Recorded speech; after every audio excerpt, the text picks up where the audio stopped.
Hey, thanks for tuning in to another edition of Page Turning Tuesdays with Tom. You good on that side of the camera?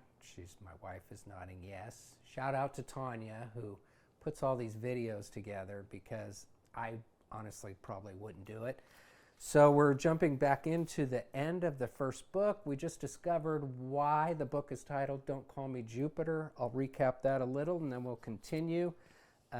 It's my birthday. It snowed in Davis. My mom says, hey, there's always a storm on Jupiter. I'll call you Jupiter. And I'm like, no, I've never heard of anything stupider.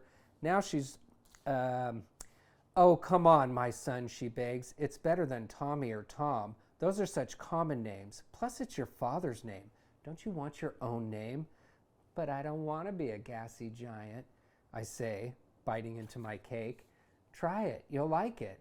I guess it's better than Uranus. That's the way we said it back then. Sure, modern times says Uranus, but it was Uranus, and it was always good for a class laugh. I'm in such a great mood that I have no problem going along with Jupiter, at least for now. Sure, call me Jupiter. Haha, very funny. Whatever. It won't be funny for long. I'm sure it'll pass and be quickly forgotten. Nope. Long after Peggy and her kids leave, everyone in my family still calls me Jupiter. I almost get used to it and consider it no big deal, at least while I'm at home. But when the name leaks into the neighborhood, it becomes a very big deal. Not just for me, but for my mother too. It happens in the middle of a game of hide and seek. Mare made dinner for us, which rarely happens anymore. I'm hiding across the street in some bushes when I see her step out onto the porch. Then, with the voice and lungs of an opera singer, she belts out, Jupiter! I had no idea she could be so loud. She wanders into the yard and then down the street. Jupiter, where are you? Jupiter! I'm praying to God that she will shut up, but she keeps on yelling. My head is about to explode with embarrassment and fury. Come out, Jupiter! She yells, sounding even more absurd. Is she going to go door to door asking if they know where Jupiter is? Fifth planet from the sun. Take a left at Mars. Can't miss it. They will lock her up. Jupiter! She looks and sounds certifiably nuts, and she's not giving up. I need this nightmare to end immediately, so I reveal myself and run to her. Other kids abandon the game and come out of hiding to see what's going on. Shut up already! I'm right here. My face is red with shame. I've slowed down to an abnormally fast walk, which I'm sure looks ridiculous. In an angelic voice, she smiles and says, I made tofu tacos. She's completely unaware that she's ruining my life. I look at my bewildered pals who are wondering if it's true.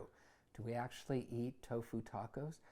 And the much bigger question, is my name really Jupiter? I'll have to face them eventually, but first I march Mare into the house. As soon as the door closes, in a rage of humiliation, I confront her. Don't call me Jupiter. Why not? That's your new name, right? Wrong. Well, it was my name, sort of, but only at home, and I don't like it anymore. Don't ever call me that again. Oh, it's no big deal. Your friends don't give a shit what I call you. Wrong. Newsflash. This just in. They do. I'm using my whole body to make my point. Okay, relax. I'll be more careful around your friends. No. You don't get it. Listen to me. From this day forward, my name is Tom. Not Jupiter, not Tommy, just Tom. That's my name at school, and that is my name at home. As a free-thinking spiritual being in this version of the universe, it is my divine right to choose my name, and it's Tom, T-O-M. So Jesus H. Christ, Mare, you better get used to it. My mother leans back against the counter and crosses her arms. Okay, I can do that. After a long pause, she sighs. I really like Jupiter, though. I know you do, I say, with my head shaking in disgust. It's going to take some getting used to, she says, smirking. I know what she's doing. I did the exact same thing to her. Now she's mocking me for mocking her, but I'm still too angry to laugh. I know in her mind, at least to some degree, I'll always be Jupiter because that's the kind of son she really wants. Less of a Tom and more of a Jupiter. She wants me to be a hippie kid, just like Donna's kids are. But I'm too conventional by nature for her taste, which makes me too much like my father. I'll always be a disappointment to her for not fully adopting her lifestyle. And you know what? I'm okay with that. Now that she knows I don't want to be exactly like her, she goes back to calling me Tom, and everyone else does too. This particular confrontation with my mother has a lasting effect. It's the start of a paradigm shift.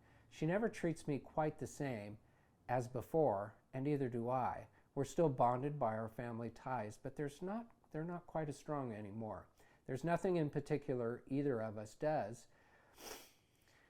Like preteens tend to do, I needed to take a step towards independence. My mother allows me to take a giant leap. She accepts that my journey will be my own. She still hopes one day I'll see the cosmic hippie light, but no longer feels it's entirely up to her to show it to me. Some parents struggle with this stage, but not my mother.